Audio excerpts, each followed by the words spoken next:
Hello दोस्तों, स्वागत है आपका टॉप 8 की एक और वीडियो में। मैं हूं अलिफ और आज हम बात करेंगे संविधान की।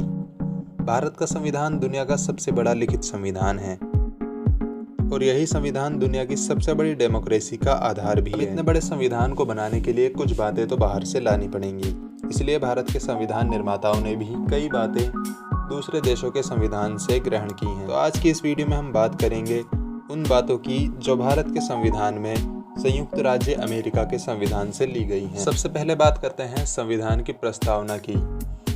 भारत के संविधान की प्रस्तावना है, हम भारत के लोग भारत को एक संपूर्ण संपन्न समाजवादी पंथनिरपेक्ष लोकतंत्रात्मक गणराज्य बनाने के लिए तथा उसके समस्त नागरिकों को समान। कुछ इसी तरह की बात यूएस का संविधान भी करता है। यूएस के संविधान की प्रस्तावना है, we the people of United States in order to form a more. दोनों देशों के संविधानों की प्रस्तावनाओं में देखा जाए तो कई बातें एक जैसी दिखाई देती हैं। जैसे शुरुआत में ही भारत में हम भारत के लोग और यूएस के संविधान में है we the people of United states.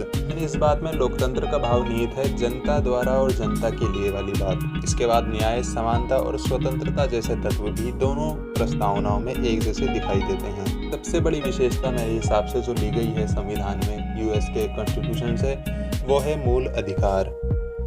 मूल अधिकार यानी फंडामेंटल राइट्स वो 6 अधिकार हैं जो प्रत्येक भारतीय नागरिक को प्राप्त होते हैं। इन मूल अधिकारों की संकल्पना भी यूएस के संविधान से ही ली गई। भारत में नागरिकों को 6 मूल अधिकार प्राप्त हैं, जो है राइट टू इक्वलिटी, समानता का अधिकार, स्वतंत्रता का अधिकार, शोषण के विरुद्ध अधिकार, धार्मिक स्वतंत्रता का अधिकार, शिक्षा एवं संस्कृति का अधिकार और संवैधानिक उपचारों का अधिकार। हालांकि यूएसए के संविधान के मूल अधिकार भारत के मूल अधिकारों से थोड़े से अलग जरूर हैं। यूएसए के मूल अधिकारों में संपत्ति का अधिकार भी रखा गया है। भारत के संविधान में पहले तो संपत्ति का अधिकार था, लेकिन सन 1978 में इसे समाप्त कर दिया गया। संयुक्त राज्य अमेरिका अपने नागरिकों को हथियार रखने का अधिकार भी देता है। बहरहाल हमारे याद रखने की चीज ये है कि भारत के संविधान में मूल अधिकार भी अमेरिका के संविधान से ही प्रेरित हैं। तीसरी ऐसी बात आती है उपराष्ट्रपति का पद। सब जानते ही होंगे कि भारत में तो उपराष्ट्रपति होता ही है, बल्कि अधिकतर लोग ये भी जानते होंगे कि अमेरिका में भी उपराष्ट्रपति बनता है।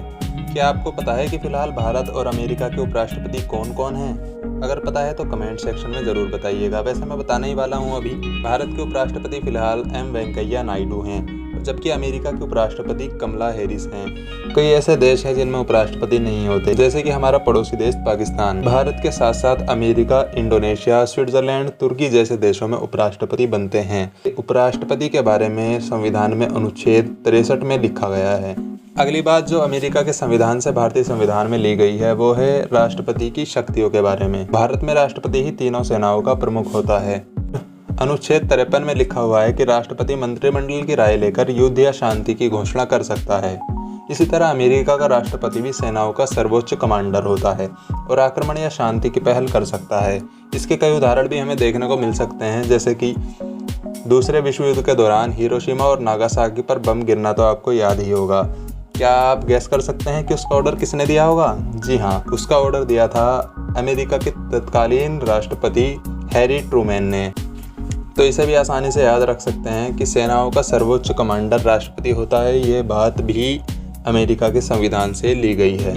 अगली बात जो अमेरिका के संविधान से ली गई है वो है महाभियोग की प्रक्रिया। महाभियोग या इम्पीचमेंट उस प्रक्रिया को कहा जाता है जिसके अंतर्गत किसी राष्ट्रपति को उसके पद से हटाया जाए। भारत के संविधान में आर्टिकल 61 में इस बात के बारे में लिखा हुआ है। इस आर्टिकल की मदद से राष्ट्रपति को उनके कार्यकाल पूरा करने से पहले ही उनके पद से हटाया जा सकता है। कुछ ठीक इसी तरह की प्रक्रिया अमेरिका में भी होती है।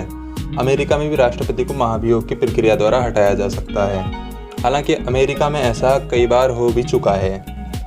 अमेरिका के 3 राष्ट्रपतियों एंड्रयू जॉनसन, बिल क्लिंटन और डोनाल्ड ट्रंप के खिलाफ महाभियोग लाया जा चुका है। यहाँ तक कि डोनाल्ड ट्रंप के खिलाफ तो 2 बार महाभियोग लाया गया। हालांकि इनमें से किसी भी राष्ट्रपति के खिलाफ महाभियोग कामयाब नहीं हो सका और ये अपने पद पर यथावत बने रहे। तो अमेरिका में तो महाभियोग लाया जा चुका है, लेकिन भारत में अभी तक किसी भी राष्ट्रपति के खिलाफ महाभियोग का प्रयोग तक नहीं किया गया।